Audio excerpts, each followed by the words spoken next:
கத்திரி தோட்டம் இல்லை, ஒரு 2-3 செடி தான் வச்சுருக்காங்க. அதில் காய்ச்சிருக்கு பாருங்கள். காய்ச்சி பறித்து முடிச்சிட்டாங்க. கொஞ்சம் தான் இருக்குது காய். இந்த பாருங்கள், இந்த ஒன்று இருக்கா, எல்லாம் கடைசி காயாக இருக்குது. அதனால் அது கோணலும் குருடுமா இருக்குது. இந்த அப்புறம் இங்கே பாருங்கள், ஒரு வீட்டுக்கு தேவையானது போதுங்க. இது நிறைய செடி வைக்கணும்னு இல்லை. நம்மனா விற்கவா போகிறோம், நம்ம வீட்டுக்கு தானே. ஒரு 2-3 செடி இருந்தாலே போதும், வீட்டுக்கு தேவையான காய் கிடச்சிடும். இந்த பாருங்கள், எவ்வளோ பெரிய காயாக இருக்குது பாருங்கள். இந்த பாருங்கள், இங்கே இது இருக்கா. அப்புறம் அப்படியே பாருங்கள், மேலே பப்பாளி நிறைய இருக்குது. பப்பாளி மரம் இங்கே பாருங்கள், நிறைய பழுத்து கொட்டுது. வாழை மரம் வச்சுருக்காங்க.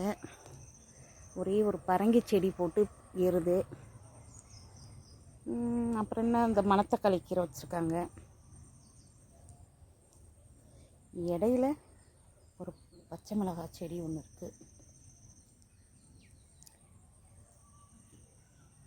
இது என்னோடய அக்கா வீட்டுக்குள்ளே தான். இது அதில் தான் இந்த செடி போட்டு இந்த காய் வச்சுருக்காங்க. இப்போ எனக்கு பறிச்சிருவாங்க இந்த காயெல்லாம். நான் வீட்டுக்கு எடுத்துகிட்டு போயிடுவேன். நாளைக்கு இது எங்கள் வீட்டு சமையலில் இருக்கும் இந்த காயெல்லாம். இது எலுமிச்சங்காய் மரம். இதில் சின்னதாக இப்போ தான் பிஞ்சு இருக்குது. அந்த பிஞ்செல்லாம் பறிக்கக்கூடாது. இந்த கத்திரிக்காயை மட்டும் பறித்து எடுத்துடலாம். ஓகேங்களா? நமக்கு அந்தளவுக்கு பறிக்க வராது.